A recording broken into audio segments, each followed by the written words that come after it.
All right, hello and welcome to day 6. I am loving this beautiful sun coming in. I was like, I need to make a video right now because we don't get this a lot in the winter.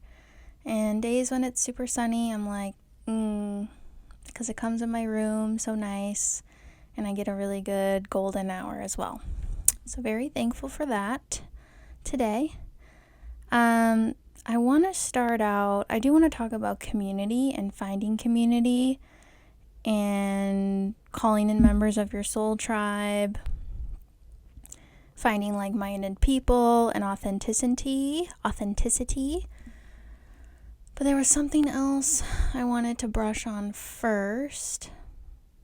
It's not really coming to me. What was it?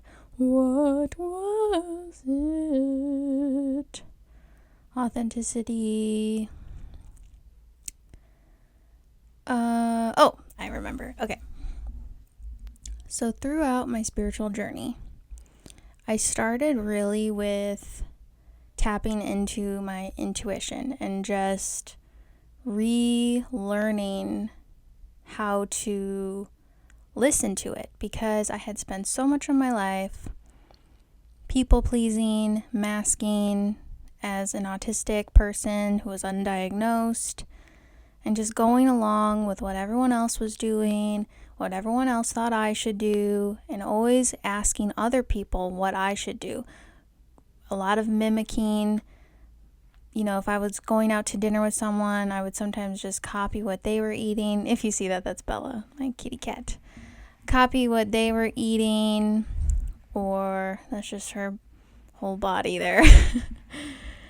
Order something that, like, let's say we're going to get coffee, but I really wanted tea.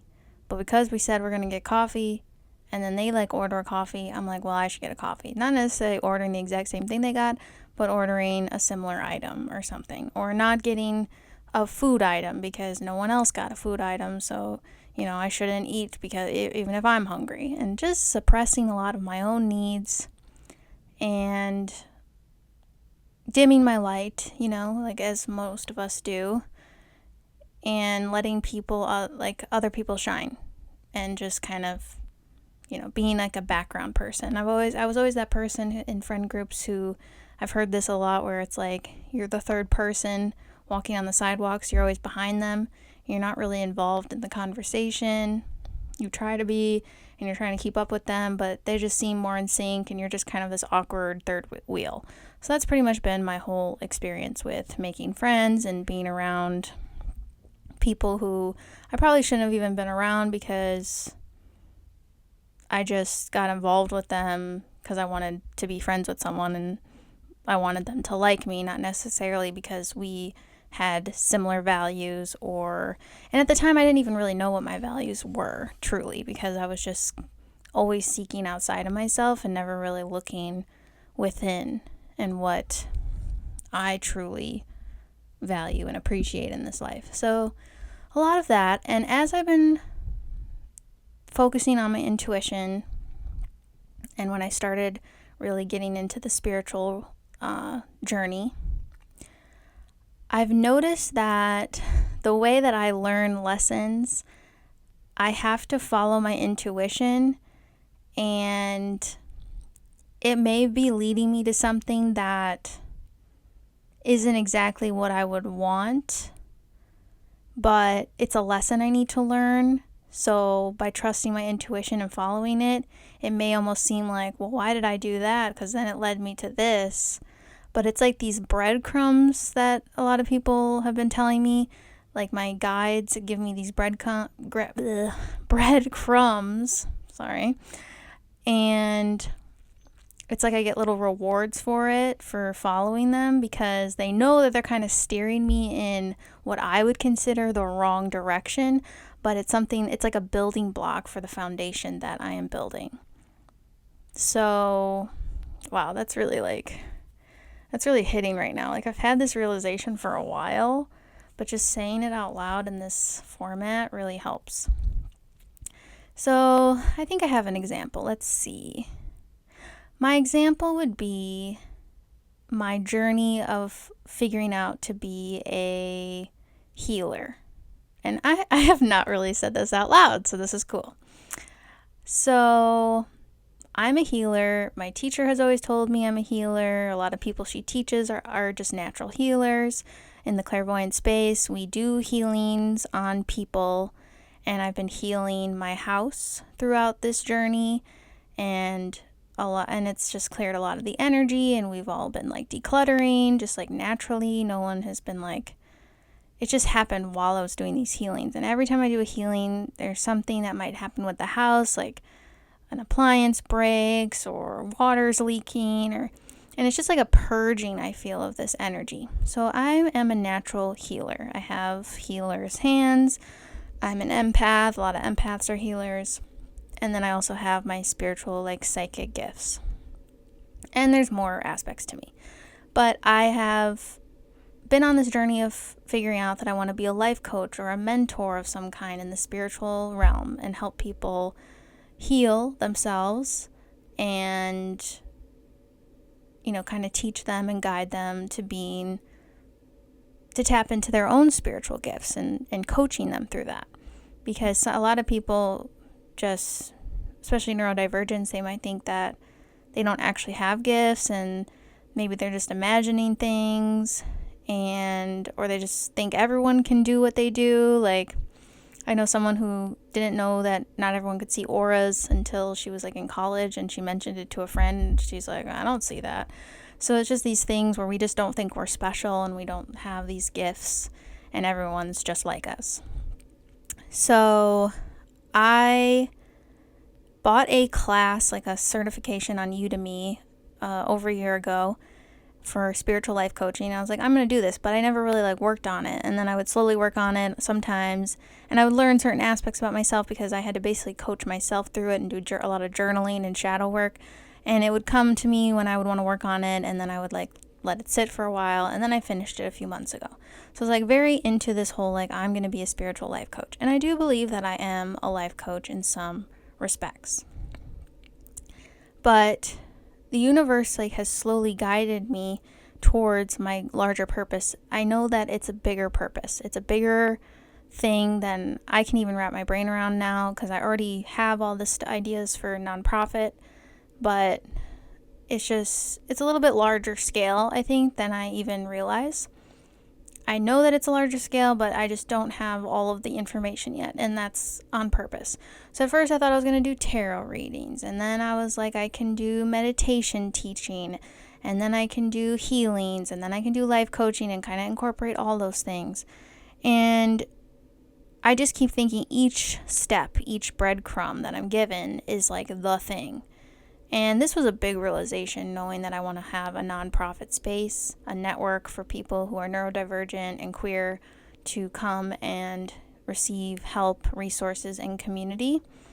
But like I said, I just think there's so much more to it. This is just the big aha epiphany and laying down the foundations. So I'm laying down a lot of foundations and starting things slowly so that I can create lasting change and lasting systems in my life and the world.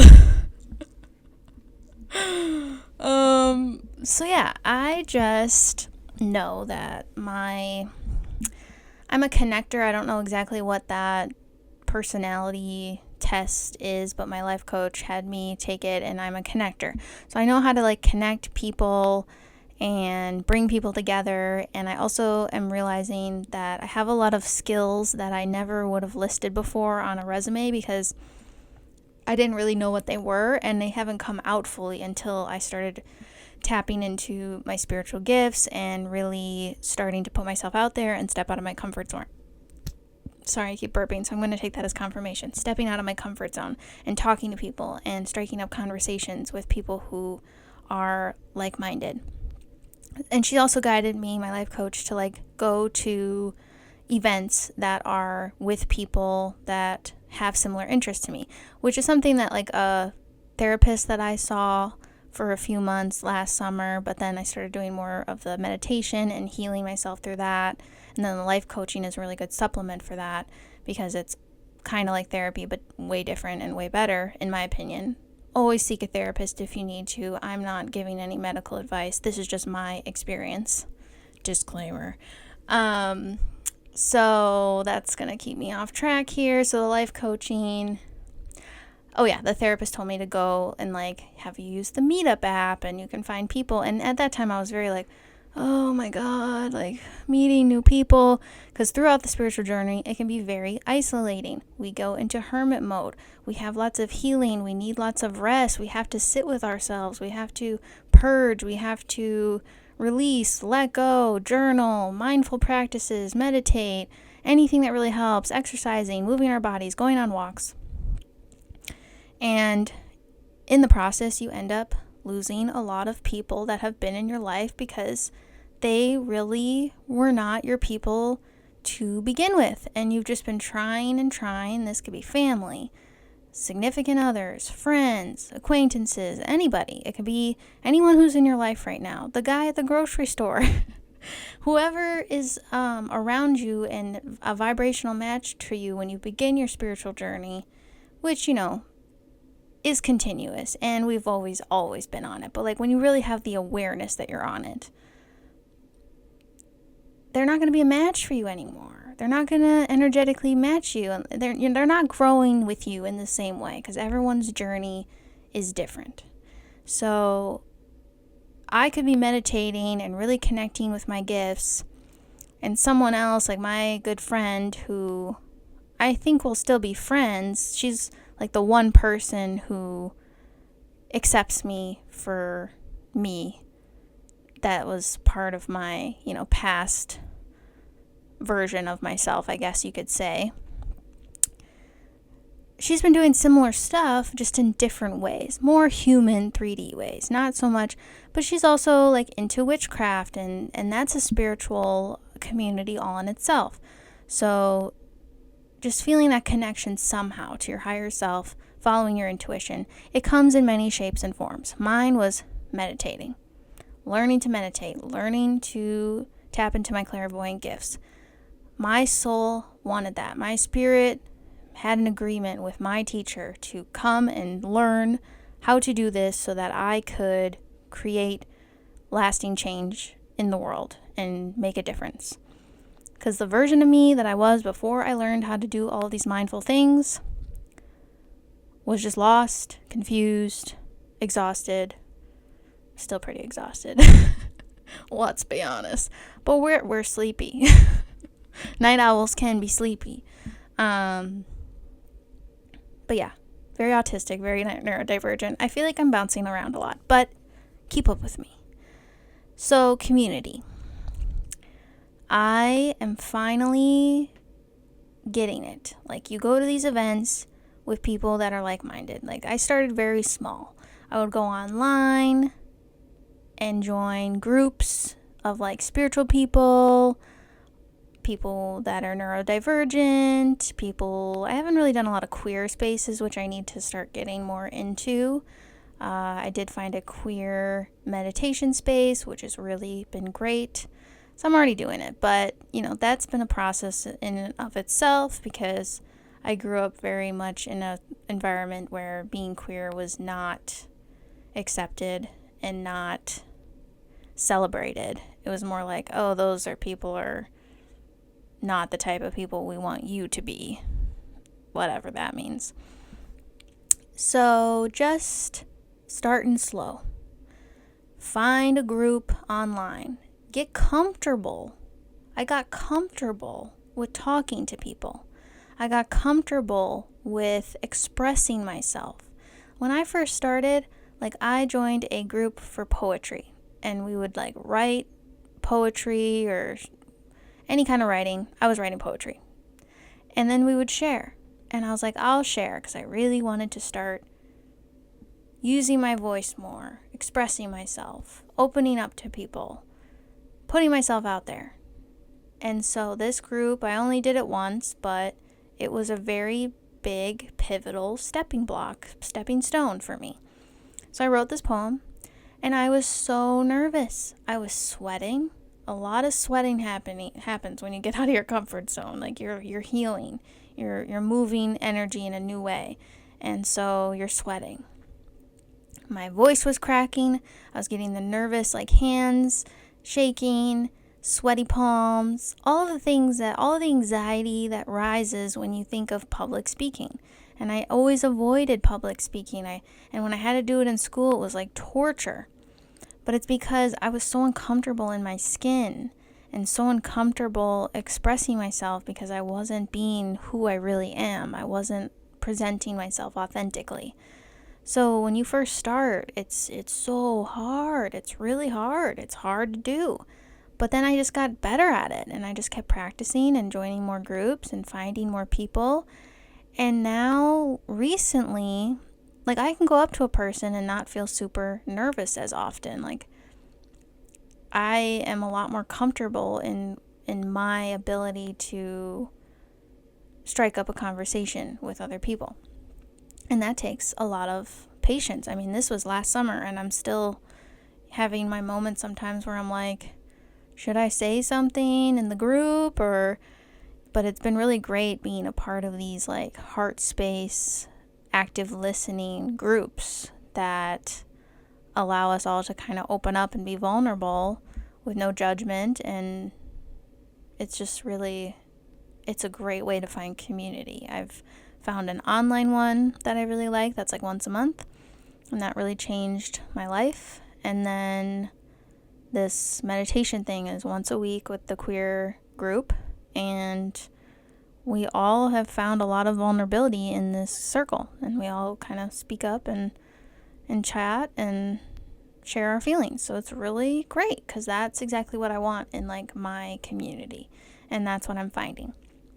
So as you get comfortable being around new people, because it's hard once you've had like all of these people in your life for so long and these friends, and no one's really resonating with you anymore. You're like, where are my people? And I feel I've been working to manifest.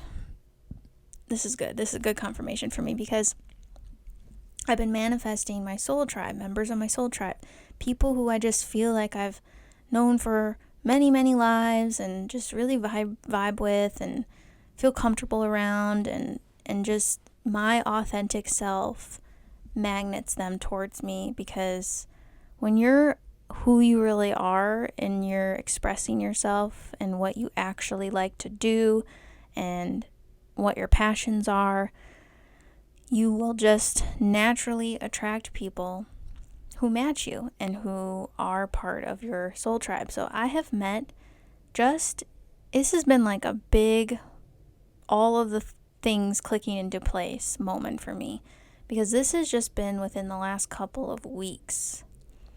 I have met people throughout the journey that at the time I did match them. There's one person who I met right in the beginning who is still in my life, and I have grown. I feel like we're kind of growing at the same kind of space. Spiritually, we don't hang out that often or see each other that much, but when we do, it just all feels very aligned. That's one person I've met, but everyone else has been kind of like someone who's like, kind of drains my energy, because I believe I was still masking and not being completely authentic. So now that I'm stepping more into my power and being authentic, this last couple weeks has been great. I have found like 5 people that I do feel drawn to, and 2 in particular that are really like turning into friendships already. So I'm really thankful and grateful for that, because like I said, this journey is hard, and being on your own through it and not having a support system, if you have one person that's helping you get support, but some people don't even have that. So it's like just putting yourself out there enough to be able to find people. And that is such a difficult thing to do as someone who is neurodivergent, quiet, and introvert. You know, these are things that take a lot of time to develop and form. So that's kind of what I wanted to talk about today. I am working on my connector power and being able to see what people's skills and abilities are and who they would work well with within my nonprofit space, and just creating this community that's inclusive for people who are spiritual seekers, who are neurodivergent and queer, who need to find that sense of community inclusivity. And there's a lot of things out there that are free, but I want to combine all of this into like one space where you can find anything that you are really looking for. Because also being neurodivergent, we go down a lot of rabbit holes, and doing research is fun, and having these special interests is fun, but it can be exhausting to kind of separately look up all of these practitioners or groups. And so I just want to create something that is a one-stop shop type of situation for spiritual seekers. So that is my spiel for today. If you would like to work with me as a life coach, I specialize working with neurodivergent people who are queer. You don't have to be queer, but I feel like that's mostly my vibe. Or you can be an ally, that's cool too. And you are working through healing some things and wanting to shift the space, energy of your space and of yourself. And we can kind of look at things, and I'm looking to give healings to people and energy checks and helping you shift your energy in your space. And then therefore also looking at the body and what areas certain emotions and feelings are coming up, anxiety, and healing that and letting it go and releasing it so that you can be the best version of yourself and raise your vibration and learn to meditate and ground and just be more authentic and find your people, because finding your people is where it's at. I've spent a lot of time not with my people, so I'm very excited and optimistic and happy. So thanks for stopping by. If you made it to the end of this pretty long video, I would like a red heart in the comments. I hope you have a great day, and please like, comment, share, and subscribe.